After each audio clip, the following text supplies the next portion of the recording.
Hello everyone, मैं मारूफ इम्तियाज अपने इस यूट्यूब चैनल में आप सभी का स्वागत करता हूं। आज की इस वीडियो में हम लोग पढ़ेंगे रेडियो फार्मास्यूटिकल्स का ये सेकेंड पार्ट है। इसमें हम लोग देखेंगे half life, radio isotopes, study of radio isotopes, iodine 131। ठीक है, तो वीडियो स्टार्ट करने से पहले मैं आपको बता दूं, इससे पहले मैंने वीडियो का फर्स्ट पार्ट जो है अपलोड कर रखा है। अगर आप लोगों ने नहीं देखा है तो प्लीज उस वीडियो को जाकर के एक बार देख लीजिए। आई बटन ऊपर, यहाँ पर आई बटन बन के आ रहा होगा, देखिएगा। आप आई बटन में जाकर के देख सकते हैं। ठीक है, ये सब बारी फर्स्ट पार्ट में हम लोगों ने इंट्रोडक्शन, रेडियो एक्टिविटी क्या है, properties of alpha beta gamma radiation और मेजरमेंट ऑफ रेडियो एक्टिविटी के डिफरेंट हम लोग इंस्ट्रूमेंट देखे थे। कौन कौन से पढ़े थे आयोनाइजेशन चेम्बर, प्रोपोर्शनल काउंटर और जिगर मुलर काउंटर के बारे में हम लोगों ने देखा था। तो अगर आप लोग ने नहीं देखा है तो वो वीडियो जाकर के जरूर देख ले। ठीक है, तो चलिए स्टार्ट करते हैं हम लोग वीडियो का सेकेंड पार्ट। इसमें हम लोग पढ़ेंगे हाफ लाइफ, रेडियो आइसोटॉप्स और study of radio isotopes, iodine 131 के बारे में। ठीक है, तो चलिए सबसे पहले स्टार्ट करते हैं हाफ लाइफ। तो सबसे पहले आप हाफ लाइफ पढ़ क्यों रहे हैं, मतलब कि ये होता क्या है, इसके फॉर्मूला है, तो वो सारी बातें हमने यहाँ पर मेंशन कर रखा है। ठीक है, तो सबसे पहले हाफ लाइफ का पढ़ने का ये उद्देश्य है। देखिए, ये सेकेंड पॉइंट में लिखा हुआ है, किसी भी मतलब कि रेडियो एक्टिव सब्सटेंस का मतलब कि एक आसान सा तरीका है कैरेक्टराइज करने के लिए कि उसके हाफ लाइफ से हम लोग उसका पता लगा सकते हैं कितना साल में ये पूरा का पूरा कंप्लीटली क्या होगा, मतलब कि हाफ लाइफ इसका इतना है तो वो कितने साल में ये अमाउंट जो है इसका, आयोडीन का इतना अमाउंट या फिर सोडियम का इतना अमाउंट कितने साल लग जाएगा खत्म होने में। बात समझ में आ रही है?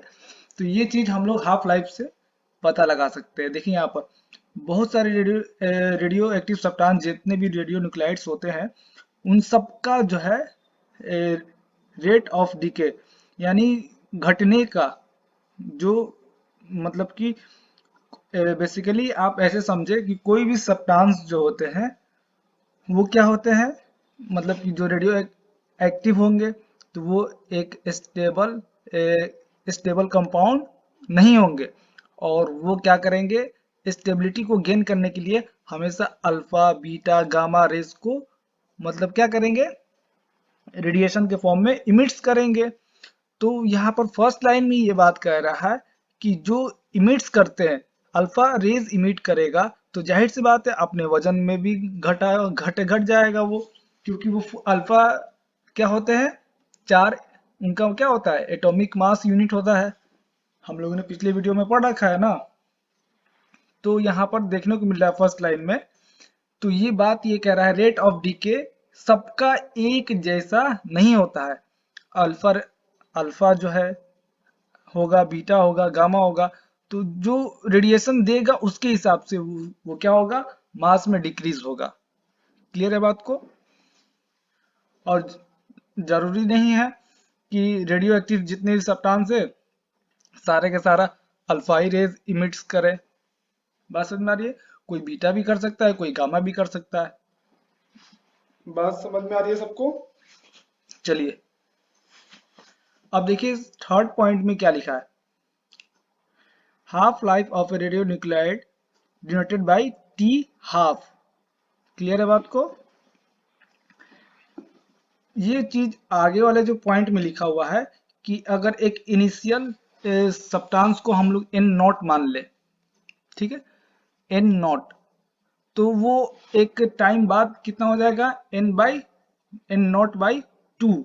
उस चीज को क्या बोले हम लोग, टी हाफ। वो जितना समय लेगा एन नॉट से एन नॉट बाई टू होने में, उसको क्या बोलेंगे, टी हाफ। क्लियर है बात को? तो यहाँ पर लिखा है, यहाँ पर दिया हुआ है एन का value n nought by two, मतलब कि इनिशियल अमाउंट से आधा हो गया। क्लियर है बात को? और टी क्या हो गया, टाइम जो है टी हाफ हो गया। तो फाइनली एक ये इक्वेशन जो भी आता है हम लोग का, ये इक्वेशन जो है ड्राइव किया हुआ है। हम लोग को बेसिकली सिर्फ डिफिनेशन पढ़ना है और उसका वैल्यू याद रखना है, ठीक है। तो आप लोग वही काम करेंगे। तो देखिए यहाँ पर टी हाफ का जो फॉर्मूला दिया हुआ है, टी हाफ क्या दिया हुआ है, ln 2 बाई लेमडा। और ln 2 जो है आपका, ये ln 2 लिखा हुआ है, तो पहले इसको ln से log में कन्वर्ट करेंगे तो log 2 हो जाएगा। तो log 2 जो होगा, ln को जब हम लोग log में कन्वर्ट करेंगे तो 0.2 समथिंग के अराउंड जो है वो बाहर की तरफ आएगा। और जो है वो फाइनल वैल्यू जो कैलकुलेट करके आएगा वो क्या होगा, 0.693। जब ln 2 को हम लोग मतलब कि नंबर के फॉर्म में लिखेंगे तो उसका वैल्यू कितना आ जाएगा, 0.693। और अराउंड कितना लिख सकते हैं हम लोग, 0.7 भी लिख सकते हैं इसको, 0.7। और ये लेमडा क्या है हमारा, कांस्टेंट। बात समझ में आ रही है, लेमडा क्या है, कांस्टेंट। तो आप ही बताइए, इस फॉर्मूला को हम लोग ऐसे भी लिख सकते हैं, अप्रोक्स में कैसे लिख सकते हैं, तो 0.7 और 0.7 अपॉन लेमडा। लेमडा यहाँ पे क्या है, वेवलेंथ। वेवलेंथ को किससे डिनोट करते हैं हम लोग, लेमडा से। तो लेमडा इज द वेवलेंथ। जो भी रेडिएशन इमिट्स होता है उसका खुद का एक अपना वेवलेंथ होगा, ठीक है। तो वो वेवलेंथ कैसा होता है, कांस्टेंट होता है एक पर्टिकुलर मतलब कि रेडिएशन के लिए, ठीक है। अल्फा है तो उसका वेवलेंथ इतना होगा, बीटा है तो उसका वेवलेंथ इतना होगा, ठीक है। चलिए आगे बढ़ते हैं। तो देखिए लास्ट पॉइंट में क्या लिखा हुआ है, clearly if n nought reduce to half of its value in time t nought. यहाँ पर ये बात लिखा हुआ है, जैसे ही एन नॉट जो है वो हाफ हो जाता है, टी हाफ जब समय लेता है, उसी तरह आर नॉट भी जो है उतना ही समय लेगा वो हाफ होने में। बात समझ में आ रहा है, मतलब किसी भी सब्सटेंस के लिए बात किया जाए तो यहाँ पर एक क्या बोलते हैं, वेरिएबल्स लेकर के आपको समझाया गया है, वो चीज यहाँ पर बताया जा रहा है, ठीक है। तो चलिए हम लोग आगे बढ़ते हैं। अब हम लोग बात करेंगे रेडियो आइसोटोप्स होते क्या है, ठीक है। तो हम लोग आइसोटोप्स वर्ड्स तो पहले से सुनते आ रहे हैं। व्हाट इज आइसोटोप्स, बात समझ में आ रहा है, same atomic number but different in mass number, उसे क्या बोलते हैं, आइसोटोप्स। अब आइसोटोप्स को तो मतलब समझ में आ रहा है, यहाँ पर आगे वर्ड लग गया है रेडियो। बात समझ में आ रहा है, तो रेडियो इसके वर्ड के आगे लगा, जाहिर सी बात है कुछ अलग है तभी तो लगा है। तो डिफिनेशन पढ़ेंगे आप लोग, डिफिनेशन पढ़ेंगे, लेकिन हम जो समझा रहे हैं वो समझ लीजिए। रेडियो आइसोटोप्स का मतलब ये हुआ कि मास नंबर अलग रहेंगे, लेकिन जो भी ये मतलब कि मास नंबर चेंज करके, जैसे कि हाइड्रोजन दिया गया है आपका एग्जांपल में, ठीक है। तो हाइड्रोजन का एटॉमिक नंबर तो 1 है, तो यहाँ पर भी 1 है, लेकिन इसका मास नंबर कितना आ गया है, 3, और उसका मास नंबर कितना होता है, 1। तो बात समझिए ये चीज कि जो इसका मास नंबर 3 आया है ये क्या है, अनस्टेबल है। और ये स्टेबल बनने के लिए, यानी हाइड्रोजन का मास 1 होने के लिए ये क्या करेगा, रेडिएशन को इमिट्स करेगा। क्लियर है बात को, समझ में आ रहा है आपको, ये क्या है, अनस्टेबल, ठीक है। और ये हाइड्रोजन 1 और 1, यानी मास नंबर भी 1 और एटॉमिक नंबर भी 1। तो एटॉमिक नंबर तो पहले से 1 है ही, लेकिन मास नंबर 1 बनाने के लिए ये क्या करेगा, रेडिएशन को इमिट्स करेगा। बात समझ में आ रहा है, अगर अल्फा रेडिएशन ये इमिट्स करता है तो इसका मास नंबर कितना है, 3 है। तो अल्फा तो रेडिएशन पहली बार तो इमिट कर ही नहीं सकता है, क्योंकि अल्फा का एक बार इमिट करेगा तो कितना मास नंबर चेंज होगा, 4, और यहाँ पर कितना है, 3 ही है। इसको 1 तक जाना है तो ये क्या करेगा, बीटा रेडिएशन करेगा, और बीटा का नेग्लिजिबल मास होता है, आप लोगों ने पढ़ा है।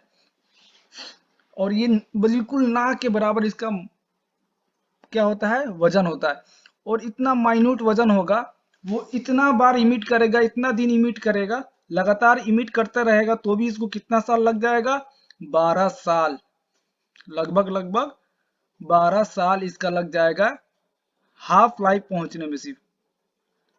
बात समझ में आ रही है। तो रेडियो आइसोटोप्स ऐसे सब्सटेंस को बोलते हैं जिसका एटॉमिक नंबर सेम होता है लेकिन मास नंबर अलग होता है, और जो भी रेडियो आइसोटोप्स होते हैं वो कंटिन्यूअसली क्या करते हैं, रेडिएशन को इमिट्स करते हैं एक स्टेबिलिटी को पाने के लिए। देखिए अब डिफिनेशन पढ़िए, शायद क्लियर हो जाए आपको। Those nuclides which undergoes a spontaneous nuclear change so as to attain stability by emitting radiation are called as radioisotopes। यहाँ पर स्टेबिलिटी को क्या कर रहा है, अटेन कर रहा है। स्पॉन्टेनियस न्यूक्लियर चेंज, ये चीज समझ में आ रहा है आपको, स्पॉन्टेनियस न्यूक्लियर चेंज यानी लगातार वो रेडिएशन को इमिट्स करते रह रहा है। न्यूक्लियर चेंज क्यों कहा गया है, क्योंकि सारे मास कहाँ होते हैं, हमारे प्रोटॉन और न्यूट्रॉन वो कहाँ होते हैं, न्यूक्लियस के अंदर। तो कोई भी मास में चेंज होगा तो वो कहाँ चेंज होगा, न्यूक्लियस के अंदर चेंज होगा। क्लियर है। देखिए इसको फिगर के जरिए हम समझा रहे हैं आपको। जैसे कि ये आपका एटम हो गया, और ये हो गया बीच में न्यूक्लियस, और इसमें क्या है, प्रोटॉन और न्यूट्रॉन, प्रोटॉन और न्यूट्रॉन, इन दोनों को ही मिलने से क्या बनता है, एटॉमिक मास, एटॉमिक मास बनता है ना। ये हमारा क्या है, मास। और यहाँ पर क्या होते हैं, इलेक्ट्रॉन, ये इलेक्ट्रॉन ये सराउंड यहाँ पर करते रहते हैं। बात समझ में आ रही है। तो कोई भी यहाँ पर चेंज होगा, यहाँ पर कोई भी चेंज होगा, मास घटेगा बढ़ेगा तो क्या होगा, न्यूक्लियर चेंज होगा।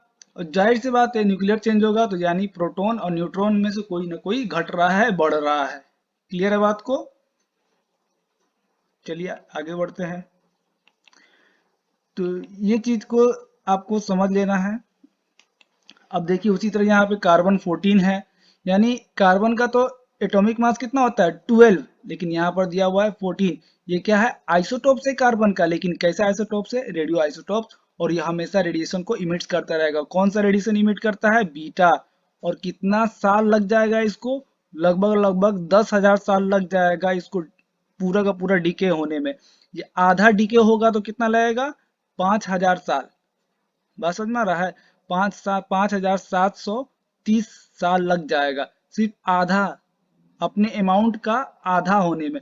मान के चलिए 100 ग्राम रखे हुए हैं तो ये 50 ग्राम होते होते कितना साल लग जाएगा, इतना साल लग जाएगा। समझ में आ रहा है, अपने अमाउंट का आधा होने में, जितना वो रखा गया है उस अमाउंट का आधा होने में। क्लियर है।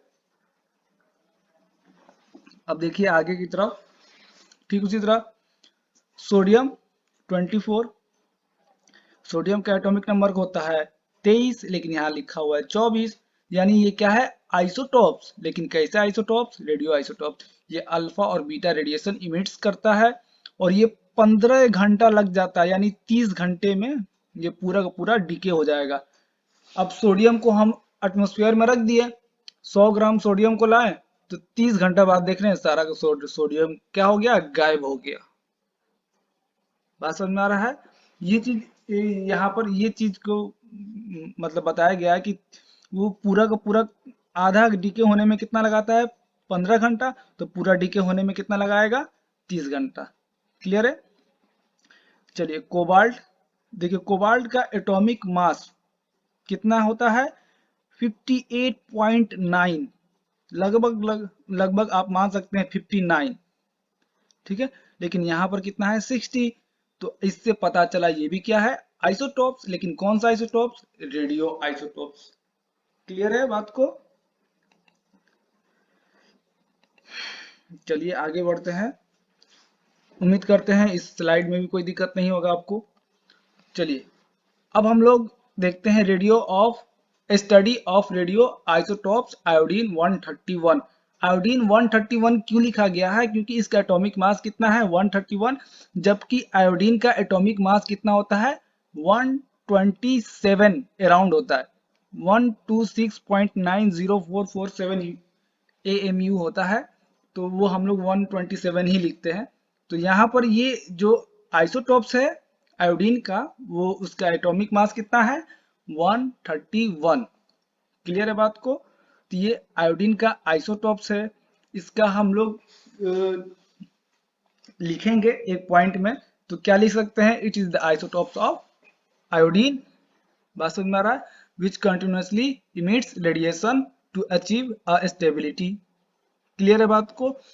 तो जो चीज आपको समझ में आ रही है वो डिफिनेशन में भी आप लिख सकते हैं। ठीक है, अब हम लोग बात करते हैं इसकी यूजेस की। देखिए पढ़ते हैं पहले फर्स्ट पॉइंट।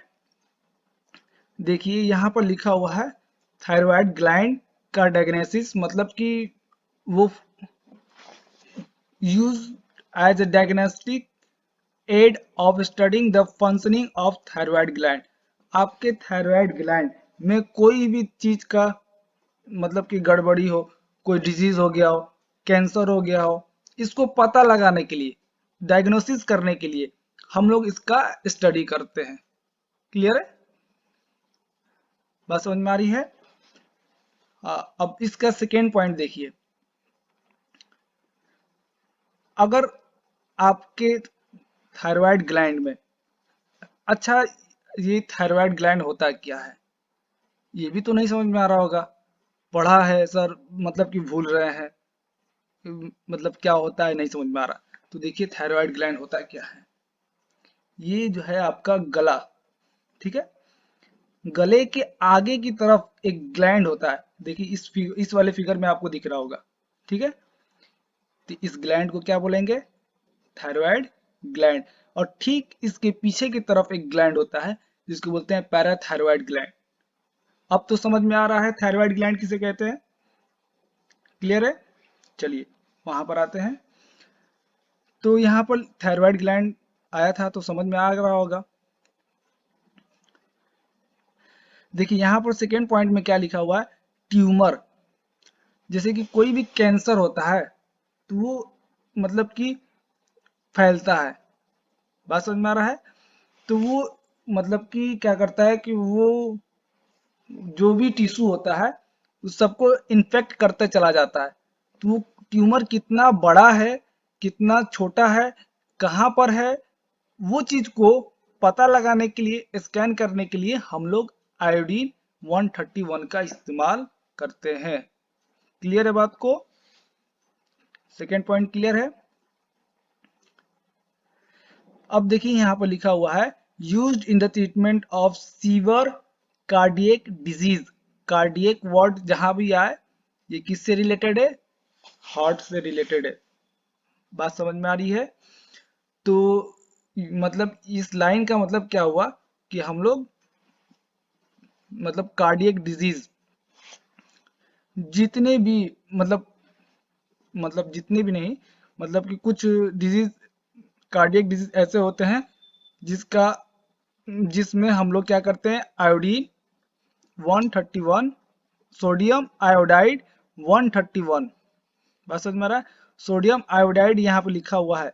देखिए ये चीज मतलब कि यहाँ पर लिखने का ये मतलब हुआ कि सोडियम आयोडाइड NaI। क्लियर है? तो NaI जो उसमें आयोडीन है, जैसे कि आप सोडियम आयोडाइड का फॉर्मूला क्या होता है? Na, ये Na फॉर सोडियम और I फॉर आयोडीन। तो सोडियम आयोडाइड का ये फॉर्मूला हो गया NaI। ये NaI में जो I है आयोडीन, वो क्या है? रेडियो आइसोटोप्स वाला आयोडीन है जिसका मास कितना है? 131। इतना समझ में आ रहा है सबको? तो वो चीज हम बताना चाह रहे हैं। ठीक है, तो वो दिल पे बहुत ज्यादा वर्कलोड हो जाता है, हो सकता है हाइपरटेंशन हो गया हो या फिर बहुत ऐसा बीमारी हो गया हार्ट से रिलेटेड, जिसमें क्या हुआ कि आपका हार्ट मतलब पे ज्यादा क्या हो गया, वर्कलोड बढ़ गया है। तो वर्कलोड को घटाने के लिए हम लोग सोडियम आयोडाइड का इस्तेमाल करते हैं, जिसमें आयोडीन जो हम लोग इस्तेमाल करते हैं वो कैसा होता है, रेडियो आइसोटोप्स वाला आयोडीन होता है। क्लियर है बात को? देखिए यहाँ पर वो चीज आ गया कैंसर वाली बात। तो रेडियो एक्टिव आयोडीन हम लोग कहाँ इस्तेमाल करते हैं, थायराइड कार्सिनोमा। थायराइड कार्सिनोमा ये क्या है, कैंसर है, थायराइड ग्लैंड में कैंसर जब होता जाता है तो उसको हम लोग इस्तेमाल करते हैं। The isotopes is used most frequently after the surgical removal of cancer and treat any residual tumour tissue. ये चीज, ये इस लाइन में ये चीज कहा जा रहा है कि जैसे कि हम लोग कैंसर डिजीज, जो थायराइड कैंसर हो जाता है तो उसमें हम लोग सर्जिकल रिमूवल यानी काट करके निकाल दिया गया है, ठीक है। उस ट्यूमर को जो है, उस जहां पर कैंसर हुआ उस जगह से उस मांस को क्या कर दिया हम लोग, सर्जिकली यानी काट के निकाल दिया गया। तो निकालने के बाद से भी अगर कोई रिसाइडुअल यानी बचा हुआ रिसाइडुअल ट्यूमर उसके अंदर बच गया है, वो चीज को हम लोग निकालने के लिए हम लोग क्या करते हैं, आयोडीन 131 का इस्तेमाल करते हैं। क्लियर है बात को? जो बचा निकालने के बाद से, जो जैसे कि काट करके उस चीज को तो निकाल दिए, लेकिन अगर थोड़ा सा भी कैंसर का सेल अंदर बचा होगा तो वो डिवाइड करके फिर क्या बन जाएगा, एक मांस का लोथड़ा बन जाएगा, फिर वो इन्फेक्ट करना स्टार्ट हो जाएगा। क्लियर है बात को आपको? ठीक उसी तरह हम लोग देखेंगे आगे। देखिए यहाँ पर ये हमारा क्या है, gamma probe measuring the thyroid gland radio activity. ये आपका क्या है, थायराइड ग्लैंड। और ये गामा प्रोब मतलब कि एक तरह का डिवाइस है, जिस डिवाइस में हम लोग मतलब कितना रेडिएशन, गामा का रेडिएशन मेजर कर रहा है। ये बात समझ में आ रहा है? इसमें बेसिकली आप लोग आयोडीन 131 का इस्तेमाल हम लोग किए हैं, हम लोग उसको इंजेक्ट कर लिए, ठीक है, खा लिए हैं। खाने के बाद से ये यहाँ पर जा करके क्या कर रहा है, यहाँ पर जा करके क्या कर रहा है, थायराइड ग्लैंड की रेडियो एक्टिविटी को शो कर रहा है, ठीक है। अब अब हम लोग बात करते हैं, जैसे कि यहाँ पर आप लोग देख सकते हैं फिगर में, थायराइड डिसऑर्डर जो भी होता है उस चीज में हम लोग क्या इस्तेमाल करते हैं, ये आयोडीन 131 का इस्तेमाल करते हैं। फिगर देख करके उम्मीद है कि आपको ये तीनों स्लाइड समझ में आई होगी अच्छे से। और अगर आप मेरे चैनल पर नए हैं तो चैनल को लाइक सब्सक्राइब करना ना भूलें। और ये वीडियो का थर्ड पार्ट, ये हमारा वीडियो का थर्ड पार्ट है, ये भी बहुत जल्दी अपलोड होने वाला है। तो उम्मीद करते हैं आपको वीडियो को समझ में आया होगा। तो मिलते हैं नेक्स्ट पार्ट में। Thank you for watching.